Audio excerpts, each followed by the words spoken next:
mon foie? Il y a quelqu'un qui me l'a volé!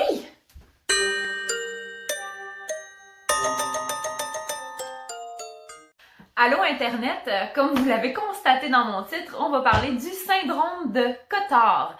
Donc c'est quoi le syndrome de Cotard? En fait, peu de gens connaissent ce syndrome et c'est normal parce que peu de gens en souffrent. En fait, le syndrome de Cotard a été décrit par le neurologue François-Jules Cotard en 1880, qui désignait une dépression mélancolique, une dépression en fait très grave qui touche le baril, qui touche le fond lorsque la personne ne se fait pas soigner. Donc en fait, c'est quoi les symptômes de ce syndrome? En fait, le syndrome de Cotard, c'est simple. Tu as l'impression d'être mort, tu as l'impression d'être un zombie, donc tu dors très peu parce que tu n'as pas besoin de dormir, tu es déjà mort. Tu peux même penser que quelqu'un t'a volé tes organes et que tu ne manges plus parce que tu n'as plus d'intestin, tu n'as plus d'estomac. Donc la personne en fait qui tombe dans une minime dépression, si elle ne se fait pas soigner et si la dépression empire, la personne peut développer le syndrome de Cotard. Donc le syndrome de Cotard, elle va très peu dormir, elle va très peu manger ou même pas du tout et ça peut conduire malheureusement à la mort si ce syndrome n'est pas traité à temps. Donc, on va essayer d'énumérer peut-être un petit exemple de quelqu'un que vous connaissez sans doute qui aurait souffert de ce syndrome. J'ai nommé Richard Chase.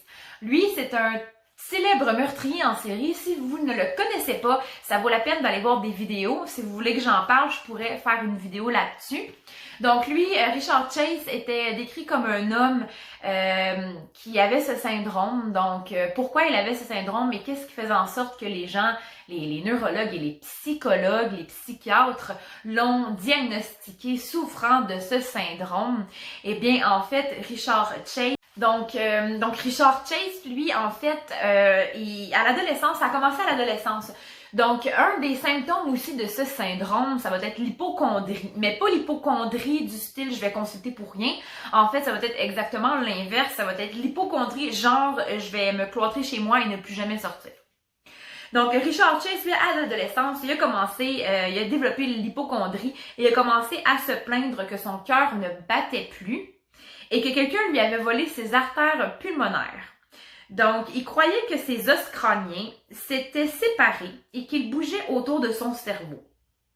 Il mangeait des animaux crus car il croyait que cela lui permettait à son cœur de battre à nouveau et de pouvoir enfin continuer de vivre.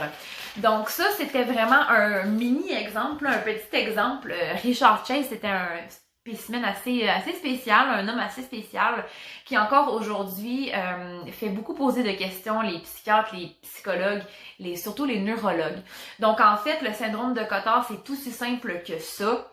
C'est que la personne va croire qu'elle est morte, va croire qu'elle est décédée, qu'elle n'a plus de foie, qu'elle n'a plus de cœur et qu'elle n'a plus d'estomac. Donc évidemment, ça va entraîner d'autres effets secondaires tels que la famine, la malnutrition, le manque de sommeil. Et savez-vous que le manque de sommeil peut tuer quelqu'un? Quand on dit mourir de fatigue, et oui, on peut mourir littéralement de fatigue. On peut aussi mourir de faim, évidemment. Donc si la personne n'est pas traitée, elle peut finir par mourir de faim. Donc ça, c'était la deuxième petite vidéo de la semaine. J'espère que vous avez apprécié mon intro. Donc moi, j'ai adoré faire ça. J'adore faire les syndromes parce que ça me permet de faire un peu de théâtre, mettre un peu en scène les syndromes. Donc si vous avez d'autres idées de syndromes, n'hésitez pas à m'écrire en commentaire. Donc je vous souhaite une bonne semaine, un bon week-end et on se retrouve la semaine prochaine pour un autre meurtre en série. Bisous!